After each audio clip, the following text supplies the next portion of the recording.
Hello everyone, my name is Healthy Susanti Ningdia. I would like to present our results of the research using collaborative learning approach to improve learners' mental lexicon of word association. And we have several members here, including me, myself. My name is Healthy Susan, and the next member will be Nina Inayati, and then Hilga Clarissa, and Alfi Suci Dirgantari. We are actually doing this for two institutions, which consists of Institut Teknologi Kalimantan and Muhammadiyah Malang University. Next, this is the abstract. This is the review of this study. So we have three keywords that are being discussed here is about collaborative learning approach, language acquisition, and word association. So this study aims at looking at perspective of psycholinguistics and language pedagogy, as well as explain how mental lexicon is being wired or being processed into students' cognitive development. And using classroom action research, we found the results that collaborative learning approach is really beneficial for maintaining students' participation, confidence, as well as reduce anxiety. And reading text is actually beneficial for boosting their performance in mental lexicons or memorizing words in a long-term memory. Okay, next, literature reviews. So we have several perspectives to actually approach these problems.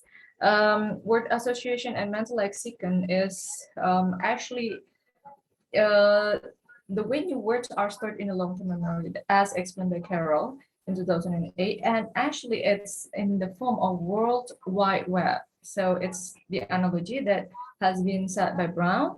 And finally, we conclude that actually it's a traceable network and it develops at any time. While collaborative learning is actually a way or approach to create a culture of shared meaning. So it's supposed to be working together. That's the essence of collaborative learning. And the students grow and work in a group. And what is amazing is that it gives the idea and place for communicative competence development for all the participants. And of course, it is expected that they learn the language beyond the language class. And finally, we also take the perspective from language acquisition, which we focus on how the input works to make meaningful output. So as the Carson hypothesized in language acquisition that comprehensible input allows the students to put the meaning and also the form into meaningful and comprehensible and in the long-term memory, as well as we do it for what is it called? Something memorable. Yes. And there are hypotheses that we test throughout this. We are going to reflect on this. So the hypothesis is about acquisition learning hypothesis, the monitor hypothesis, and the way filter works. So we focus on those kind of reflection.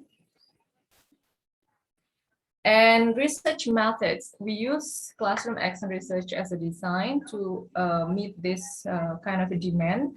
So our expectation or objective is refining our strategies in teaching. So it's supposed to be improving practice and outcomes of the education practices.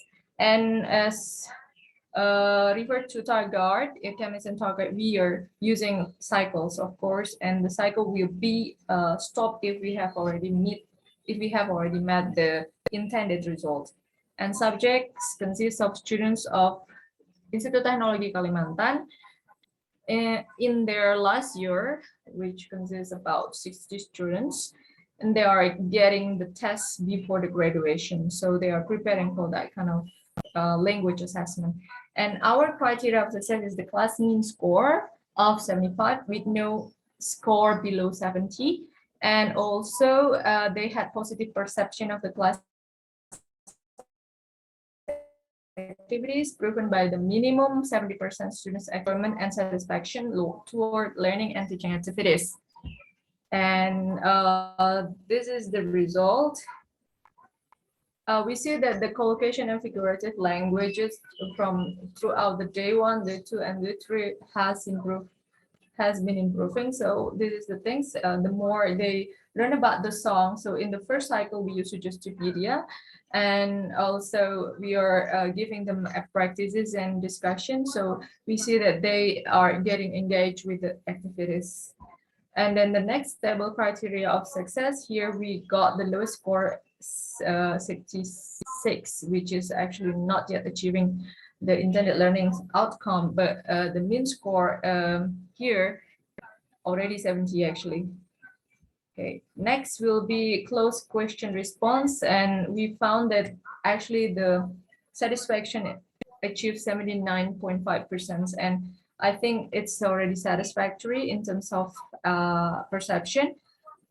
Open question response, so there are a lot of suggestions relating to how to refine the activities, but actually it mostly discussed about how to make themselves being active. So it's supposed to be involvement or engagement is the main issues. And the last will be students collocation inquiry. Oh no, not the last, but the next in the next cycle, sorry, is about the collocation inquiry or word association inquiry in the day 1, day 2, and day 3. So we here found that throughout the day they even progress and memorize more words, but the previous memorization has been there, and they do not lose it. So it was quite amazing result. They can use it and apply it into different kind of types of text, like closed text and for communication, guided communication or interaction in the activities. Because the activities in cycle 2, we focus more on task based, that they are actually having conversation and discussion, panel discussion in the main panel and also in the sub panel. So they were doing that, and at the end they were assessed using closed test. And table 6 criteria of success shows that the mean achieved 77, which means above the criteria of success, and the lowest score is 71 and 0.62. So actually it's already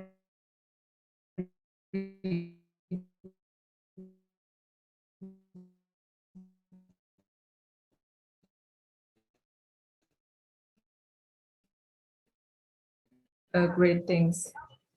It achieved 79.8 compared to the first cycle, shows that there was decrease in terms of suggestion, but we still see some of them are kind of, what is it called, inquiry toward games and more active direct communication. So we imply that they are interested in receiving models and involvement and engagement. Next, the result recap. So the first cycle shows that the students' mean score achieved 66, relatively lower than the setup criteria, and the method used in cycle 2 has reached 70%. Threshold targeted for success, and the students' mean score on the closed test in cycle 2 was 77. It is surpassing the targeted or the intended learning outcomes, and it's more. It had 1.67% surplus percent, and the students' perception toward learning in cycle 2 exceeded 70% threshold, resulting in 79.2% of general enjoyment and of the method used. So they felt satisfactory as well, and it is stable if we see from the cycle 1. Discussion. This is interesting part that the study found that firm experience have put the anxiety into great influence toward language learning success. It is, yes, in my opinion, it's quite interesting, because the more you have anxiety throughout learning, the more or the little chances you get, the what is it called? The lesser the opportunity you get in order to memorize the words or vocabulary or any kind of language input. So it's very difficult for them, even they somehow decrease their motivation to learn language. And this is very unexpected result of the instruction. Yeah, we don't want our students to experience this, of course. The use of collaborative learning seems relatively effective to create a supportive atmosphere to bring fast learning and supportive peers to lessen anxiety. So collaborative learnings actually give two things. First, support from peers, and the second is space for creativity. And they do not feel judged, and they feel confident they are becoming themselves. So in cycle 1 and 2, they keep working in groups. So that makes them feel like stronger. So because they have their friends. So that's the idea. There are a number of techniques employed to support the learning process, including grammar, translation, communicative approach, suggestive media, and task-based approach. So this is the thing that I want to emphasize, that not even one approach can stand alone. So they must work together as eclecticism. And the most beneficial input the students perceived to master word association was reading text, while listening activity was less helpful. For them, especially because they have problem in pronunciation and speaking pace by the native speakers, or even fluency problems. Okay. Next conclusion, there is a strong relationship between approaches and second language acquisition. Collaborative learning approach and communicative approach have been found to be effective to lessen anxiety and to improve confidence and participation. The students finally passed the threshold score both in terms of language tests and perception surveys. In cycle 2, for reading text played the key roles to stimulate higher performance of mental lexicon. Acknowledgement, this is very special for my sponsors, Institut Teknologi Kalimantan, and also the research partner, Ms. Inayati from Muhammadiyah Malang University, on all my team during this very hard work to train the students English for their graduation, Ms. Alfi and Ms. Hilga. Thank you so much. And my great and biggest gratitude is for Ms. Dr. Muhammad Masuri and also Ibu Nurul Widyasuti as the vice directors to support all this kind of research and facilities for students to learn English. Thank you so much, you everyone.